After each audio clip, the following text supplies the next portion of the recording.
covering today's historic trial for us is our reporter Claire Paquelin. She's at the courthouse in central Paris. We can speak to her now. Claire, proceedings had got underway just over an hour ago now, and the sole surviving attacker from that night, Salah Abdeslam, has spoken in court. Tell us a bit about what he's been saying. Yes, Nadia, what's interesting is that he has, up until now, almost said nothing at all to investigators. He's absolutely refused to cooperate. But in court, just a few moments ago, the leading judge going through the formalities, asking each defendant to stand up and confirm their identity, their date of birth, etc. He asked that of Salah Abdeslam first. Salah Abdeslam stood up, went to the microphone, and he said, "First, I would like to say that there is no deity other than Allah, and that Muhammad is his servant and his messenger." After that, the leading judge asked him if he would confirm the names of his parents. Salah Abdeslam replied, saying their names have no business here. So the leading judge just read them out because he has them on a piece of paper. He's just having to ask the defendants to confirm them. Finally, the judge also asked Salah Abdeslam what his profession was before he was arrested.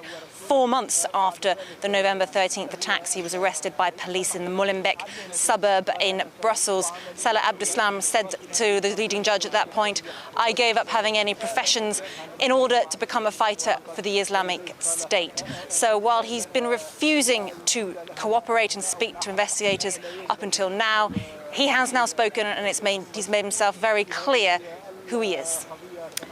Claire, that then the testimony from Abdeslam today, but there are 20 other defendants in this case. It's worth pointing out not all of them, though, like him, will be in the dock.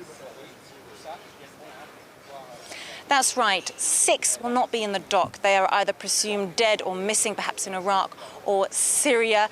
2 of the men who are in the dock, though, they are accused of having supposedly should have been in that group of attackers on November 13th, but for various different reasons, they were not there. 6 of the men are accused of having aided and helped Salah Abdeslam while he was on the run, and the remaining 5 are accused of helping to prepare the attacks. So 20 defendants overall, but only 14 physically on trial today, and only 11 are currently behind bars. 3 are actually just in front of the glass booth where those 11 defendants are. Those 3 others are just in front because they're actually at the moment under judicial control, but they are not behind bars. They're not detained, which is why they're sitting just in front in the courtroom.